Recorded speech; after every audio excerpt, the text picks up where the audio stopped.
Yo, what's happening, guys? It's Jay coming at you from the woods. I'm out with my buddies Chad and Will, and we are conducting Operation Beer Run today. So the whole idea of Operation Beer Run was to develop a scenario that we could act out on our own while we're out in the woods for the day. So the basics of it was that we were at a forward operating base, and we were supposed to get an airdrop supply of beer, and it was misdropped. So think for yourselves, if you were at a camp and you were there for a few months and you were been waiting and waiting for your beer supply drop, and they do it and they miss you, you better well believe you're going to conduct a mission to go out and retrieve your sudsy treat. So that's what we're doing out here today. So the way that we worked it out was yesterday, Chad and I came out and set up multiple waypoints around the property and hid a can of beer where that waypoint is.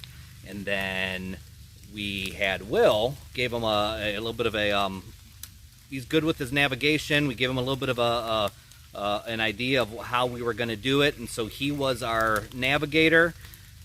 Chad went out and set up an observation post to basically play OP4, and then I was just kind of an advisor, just following along with Will. So actually we had a great time. It took us several hours, and we ended up getting caught in a series of thunderstorms, which was, hey, if it ain't raining, you ain't training, right? So just to kind of go through my basic loadout for today. So I decided today to go against the grain with the guys, and we brought out our AK here for the day, so we have that going on. And then decided to stick with the AT armor chest rig. One of the things, and you guys know I talk about this a lot, but one of the things I like about the rig is that it holds both AR and AK mags, so you have no issues at all with that. So we're just basically going off of a really fast and light loadout for this.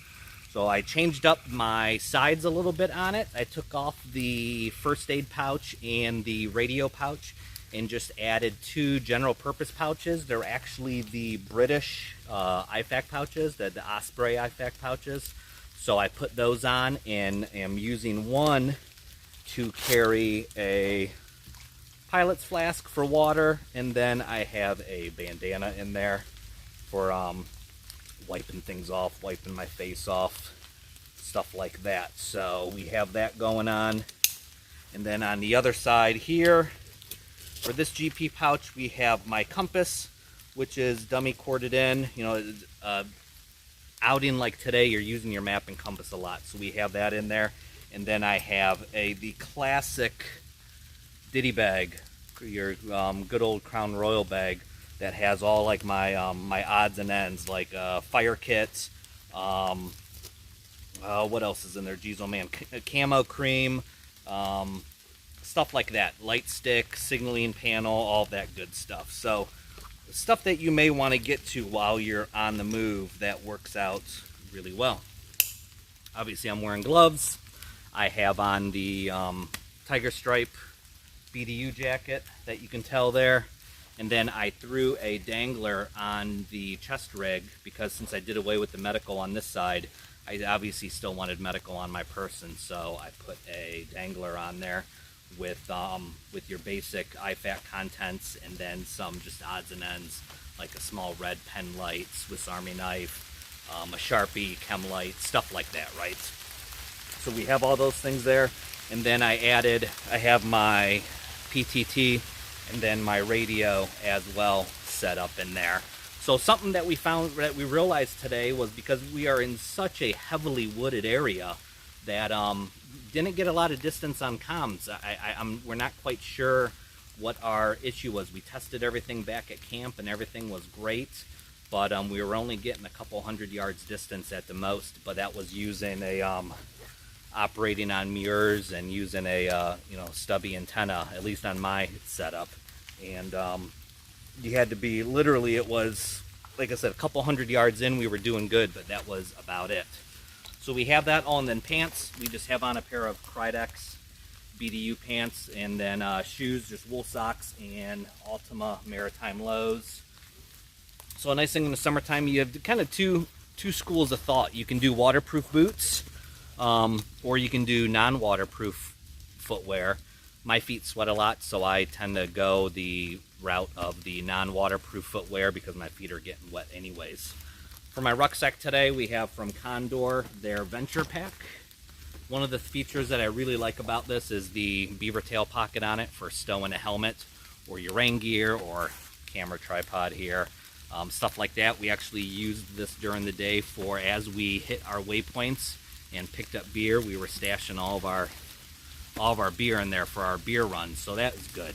Contents inside, we have extra water, we have a small cook kit, we have food, we have our poncho, we have spare socks, spare underwear, all that kind of good stuff. Got a wind layer in there just in case, and just the pure basics for the day. You know, knowing that we were just going to be out for a few hours, it definitely, you know, you want to make sure your loadout is appropriate for what you're going out to do. So anyways, that's really it, guys. I can't think of anything else. A sniper veil around the neck, and then a boonie, and knife, and I think that's it. So anyways, that's our loadout for the day. That's the idea behind our Operation Beer Run for what we're doing. So yeah, it's a ton of fun. So we're just we're gonna wrap things up and head back to camp, and you know, just party on. So anyways, you guys be good, keep getting out there, keep training. Who cares what the weather's doing? It doesn't matter. I mean, we're out here, it's humid as hell, and we're kitted up and in the pouring rain, and it is what it is, right? So you better get used to it now, so that when it happens for real, it's no big deal. So anyways, you guys take it easy, and we'll talk to you later. Bye.